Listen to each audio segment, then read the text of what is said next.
Hello, sir. Hello there. Great to meet you. You know, one of the first things I heard about you is that he is such a sweet guy. Is that your modus? Is that your brand? Perhaps on the outer exterior.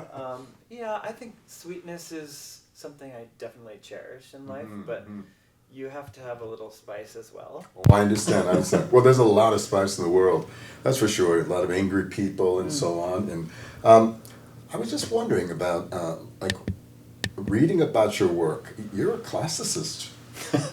Interesting. Yes. How old are you? Well, I'm 45 this year, actually. How does it happen that a 45-year-old is in this hedonistic art form called dance, that you are interested in the ancients? Yeah. Well, I actually kind of began as a medieval queen, I would say. I was obsessed with the Middle Ages and, culture of ancient times, even prior to that. In fact, I came across the myth that I'm working with in this piece in Ovid's Metamorphosis. Yes, I So, but that's not the earliest source of the piece. There are a handful of earlier Greek sources, which I had a lovely residency at the Center for Hellenic Studies through Harvard University. Fantastic. When was that? That was a couple years ago. But I then returned, and luckily it's incredibly close to the Washington Ballet. So I was able to rehearse in the Washington Ballet studios while doing research in their library. So yeah, I've always been kind of a bookish character. Yes, well, there's bookish and then there's bookish. You know, as you well know, there's a fight in academia about the tyranny of classical culture. Absolutely. Right. Oh my gosh, yes. So we probably don't have time to go into that, but in the climate in which you happen to land at our house, and we're really honored to have you. Likewise honored to be here. I was wondering about, well, first of all, where do, I know that you love, you're bookish, you love these ideas, when does it become theater for you? Oh, that's really interesting. As a little boy, I would read mythology, and in particular Greek mythology, just at an early phase, because that's all I knew about, because of the tyranny of classical antiquity, for example. And I would open the pages, and I couldn't help but get up and act it out. Really? Chain myself to the bathroom wall, pretend to be an Andromeda chained to the rock. Wow. And facing the Kraken and things like that. So I think it came from this kind of childhood marveling at the literature and transforming it into a sort of physicality. And then I also happened to live or grow up near the Washington Zoo, and I would watch animals a lot. So this kind of observing physicality, imagining transformation into animals, which when did you first read Ovid? Ovid was probably in college, and then I returned to it in my research for the piece. But yeah, I was very interested in, let's see, the particular literature that got me started on mythology was all the earliest literature I could find from the British Isles. So I began with kind of Celtic mythology. Celtic, yes, I was reading that about you. Yeah. So how did that happen? Gosh, I guess. So you go from the Greeks to the Celts. That's kind of sophisticated. Well, I think there was a lot in between, so to speak. But I guess I began to be utterly fascinated with these thematic elements in the Celtic literature because it involved animal transformation, as I was trying to mention. And it involved fluidity in certain characters, even in gender, for example. And so that led me to a big, snowballing, deep interest in the earliest mythology I could find. So that's when I started looking at the earliest British and also Irish and all these branches of the Goidelic and Brythonic languages. The insular Celts is where I really started. You're getting way over my head. There's so much, I'm so sorry that I'm a little late, but what kind of household creates Christopher Williams, Andromeda, bookish? What were your parents? Were they? It's interesting. I was actually talking with Tyler earlier, and we were reminiscing about our early childhood. We're from similar regions of the necks of the woods, so to speak. Upstate Tyler's New York. from way upstate. Yeah, exactly. As am I. Oh, where? I was born in Benel, Florida. We were migrant workers, and we lived about 43 miles south of Rochester. That's not as far as you guys, but Syracuse. Syracuse. There we go. Mamma mia. Yeah. Wow. My dad was the head of computer systems at Syracuse University. So they were pretty cultivated people. well, very loving and encouraging. So I got interested in mythology in the local library, and they would take me there and encourage me to read more and read more and read more. And I know you're a total bibliophile yourself. Yeah, I do read a lot. Yeah. Yes, I do. So, but I think my reading is so, I say it's promiscuous. That's a great way to say it. Well, for instance, the New York Review of Books and the New Yorker. You read these articles, you think you know, but you've actually had a tidbit, you know. Yes. You know, the day I saw you upstairs in the studio, and I was being naughty, and I said, an aesthete. Yes, I loved that word actually, and I was excited to have a tete-a-tete with you. Well, I wish from aesthete to aesthete. Well, you know, I am I have a good head of irate-ness inside. Yes. I am black. Yes. In this country. So I'm an aesthete, but in a way it's a bitterness. Right now I'm trying to think about, I'm reading Hannah Arendt all the time. I'm way behind when I read her references to Heidegger and all these people. I'm thinking, well, Bill, god damn, man, are you at your age, you're 70 years old, and when you want to educate yourself about philosophy, everybody that you're reading are Western Europeans.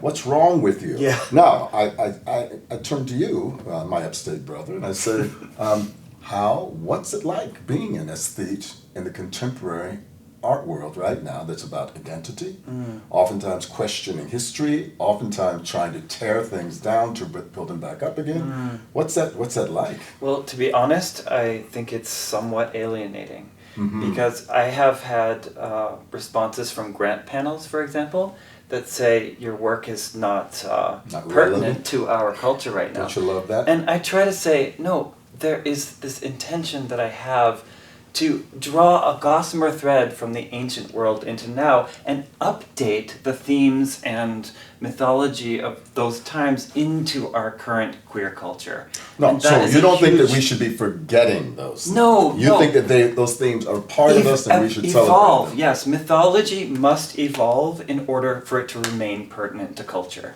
So I'm a let's firm speak to believer that. about that. I think your work is doing that, but tell me I a hope little bit. so. Yeah, well, you're very Yeah. much loved. I love what I've seen, and I loved meeting you. Now you're the sweet one. Oh, well, yeah. Well, because I'm really greatly respectful of you. You know, there's a quote that I always use, and I cannot attribute it. Art happens when something is being pushed against. Yes. So, Yes. what is an aesthete? In an aesthete form, like dance, right? Yes. What's being pushed against? Good question. I think for me, what's being pushed against is this ingrained Greco-Roman binary and even racial exclusion. I think in the work, I'm attempting to be inclusive of the queer culture in general. And so when I say I'm creating a ballet that is reimagining a Ballet Russe era work existing already, I say I'm updating it with a queer cultural context. I'm saying that I am creating a scenario that includes queer characters within that were not necessarily within the original. Now, Narcissus happens to be a special exception, and it is the gateway to my series of ballets coming up. Well, maybe if we switch the conversation as two aesthetes to the question of beauty. Yes. Which trumps all almost for me, I have to say. You know, what can I tell you? I think so. Writing in right now, I was listening to, do you ever listen to In Our Time with Melvin Bragg? I don't think I have. Sounds great. You owe it to yourself. It's Okay. almost camp. He's a really intelligent man, and it has this amazing panels of intellectuals, and they talk about something. Today is Iris Murdoch. Okay. And she had this idea that we bought this bill of goods about morality being something that is completely subjective, and evil is subjective. And she feels that no, there's goodness and there's not goodness. And if you were a good person, you really, and you've thought about the world and seen it as it is, you would always make the right decisions. You would not fall into Miss Arendt's banality of evil or what have you. But what do you think about that? Is it so? What do the Greeks say about beauty and form? It sounds super Apolline. You know, the deity Apollo, right? So Yes. has those ideals. Right. Harmony, moderation, being able to choose between goodness and evil, the two horses that drive the soul. Well, see, when I And look that's at Platonic too, so. I look at your work and I see it's beautifully crafted, beautifully performed. There's such a generous heart. It is very seductive, the work. Do I trust this dude? Right? Well, Yeah. that goes back to our original beginning of our conversation when you asked me, "Am I sweet?" I think I do intend to make a bold statement within the world of art, but I'd like to do it sort of gently or introduce it in a way that occurs in the audience's mind as opposed to striking with a hammer. I understand. Well, to Which go on- maybe in one period of your making you were attempting to do. Oh, I do which it- I deeply respect, by I the do way. well. I can do it today. You know, I'm a great one for depending on how I'm feeling. Deep Blue Sea. Yeah, Did you yeah. feel that was a strong hammer stroke? That's I don't know what the fuck it was. It was trying to find out how to be honest and not to be slick. Okay. You know, you got a persona, I got a persona. Well, we share the honesty, that's for sure. Well, but your persona, the world is giving you this. Oh, this is what he does. You know, here's a queer artist who is a black queer artist who is constantly railing against injustice. You know, I'm just as self-involved as anyone else. Right. You know, and so on and so forth. But Iris Murdoch goes a little bit further in saying that the good, she wants to make art that reminds people that in the face of beauty, their heart can crack, and that they can and they could be better people. Now that's a lot to lay on art, isn't it? That sure is. Is that in all of your work with all of its beauty, its construction, its spirit and all? Are you trying to crack my heart, and remind me that, or encourage me to be a better person?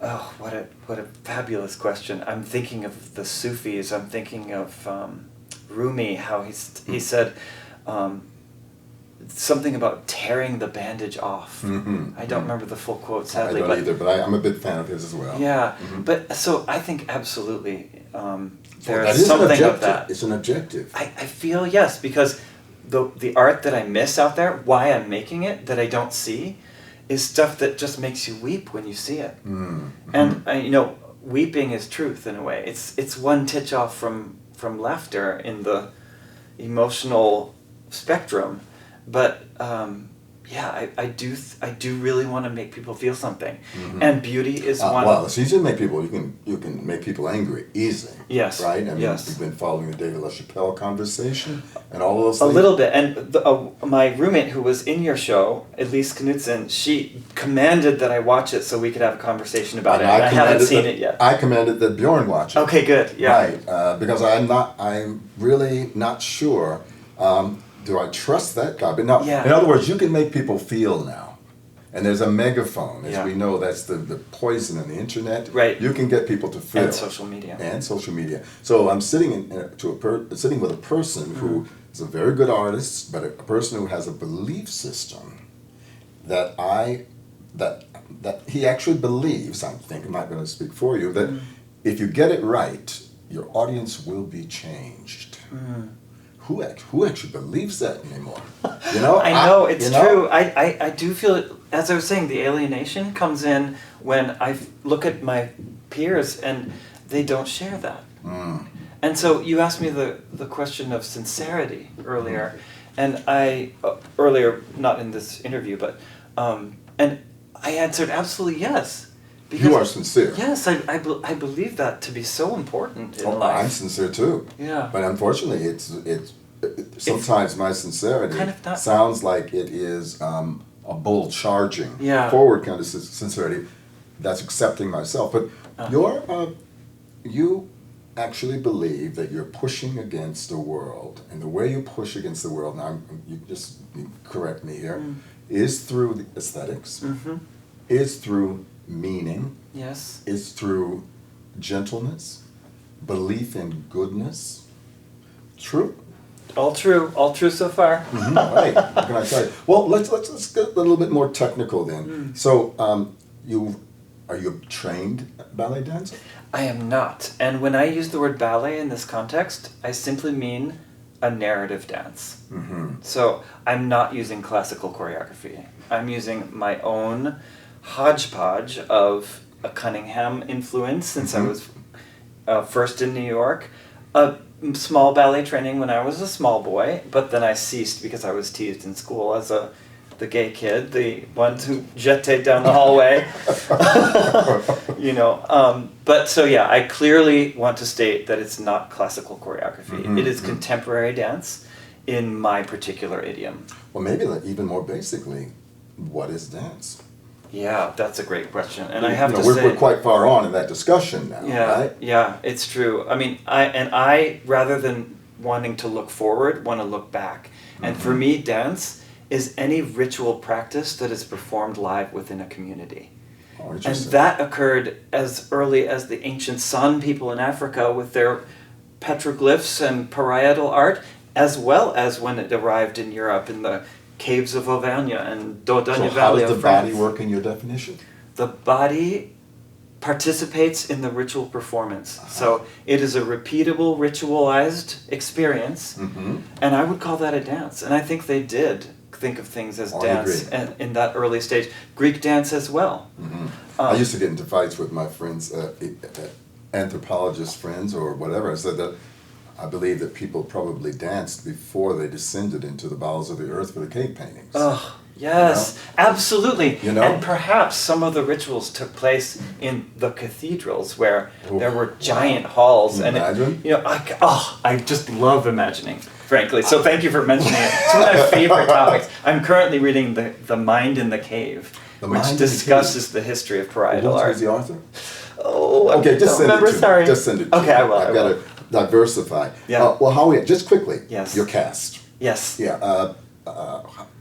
You always have a large cast, or I mean, what you did in our lobby here was what, 5? Well, the lobby performance because of COVID was just reduced to a single duet. Was it only? No. Yeah. No. I'm glad that it Why am appeared I larger. imagining I saw like several people on stage. It was just Simeon Barber and Logan Peden. Maybe it's the photos, I thought. Interesting. And also your the animation. Yeah. Oh my God, I was there with 2 board members. One of them is really a fierce supporter of trans rights and so on like that. Fantastic. They're both conservationists and all. One of them, the conservationist one, he's a really sincere guy, but he doesn't get a lot of dance. He doesn't get a lot of art. Yeah. He wants art to have a message Yes. that you can clearly understand.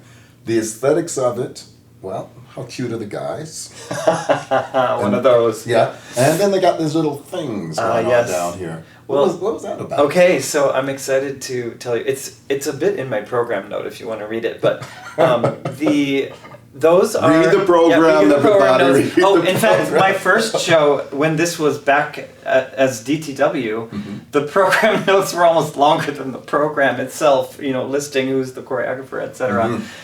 For the Golden Legend, because it was the 3-hour epic piece, and I gave footnotes on the history of each saint. So you felt that we needed our consciousness. We needed more Just intellectual engagement to appreciate what you were Just doing. an invitation. The work can be seen. It's for everybody. You can see it as it is and appreciate its aesthetics, as we're talking about. But if you want a deeper appreciation, yes, do read the program notes, because those genitalia coverings, they're inspired by phallocrypts, or what is known as koteka, which appear in several cultures, but most prominently in the highlands of New Guinea. And it's actually a gourd that covers the masculine member to protect its power, so to speak. So the fact that they used vegetal objects to conceal the male member, and flowers being the sexual organ of the plant, gave me the idea that the nymphs in this piece would have these vegetal phallocrypts. And there's a secret effect at the end of the piece which involves a blooming of some sort, which I will not tell more about. I just love you, man. It's just like it's so much to discover there. But okay, but tell me more about your cast, though. Because Yes. I know that a former dancer of mine, lovely Sheila V. Jenkins, is in it. Yes. So it is there. I had this idea that you were a homoerotic choreographer. Absolutely, I Right. will say yes to that. And But there is room for a female principal. yes.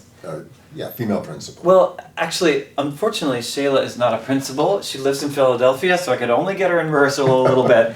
So actually, she appears in what are known in the original scenario as the Boeotians. So they're the inhabitants of ancient Boeotia. And which was not Afghanistan. What was it? Central Greece. Central Greece. Yeah. The Boeotians. Above Athens, sort of like the Canada of North America, and the Athenians treated them like Canadians. Right.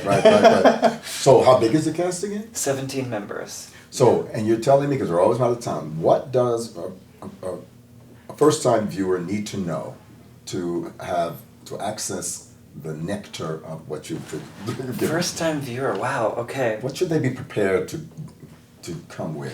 I think they should be prepared to immerse themselves in the music and the visual design. Uh-huh.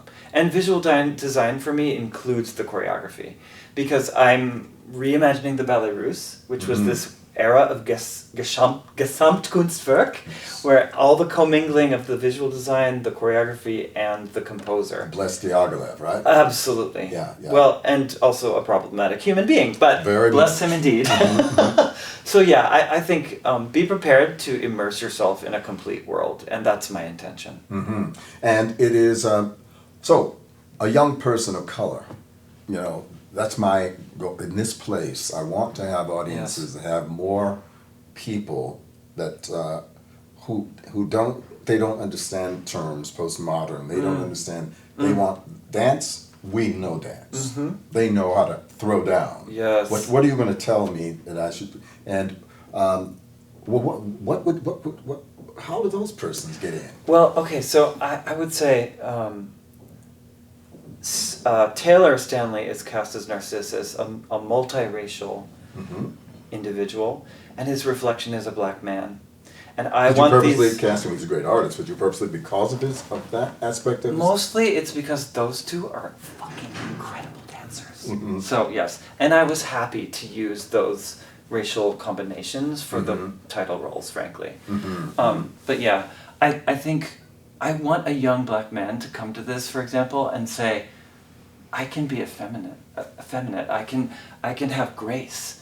I can fulfill an ancient Greco-Roman role and claim it with the spectrum of what masculinity means.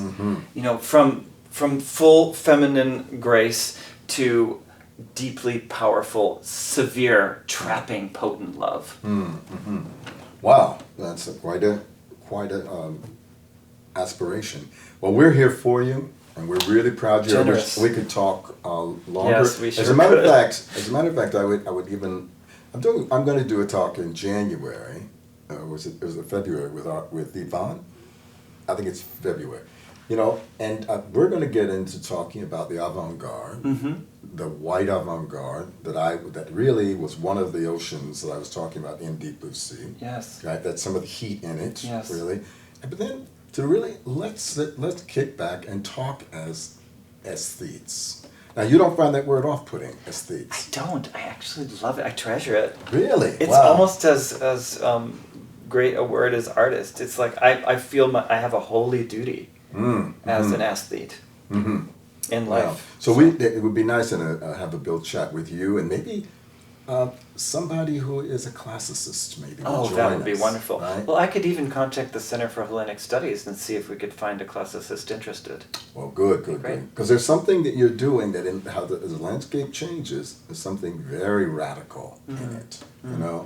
Yeah. I hope so. Yeah. Well, we're here. Thank you very much, sir. Yes. Come see Great us. pleasure. Come.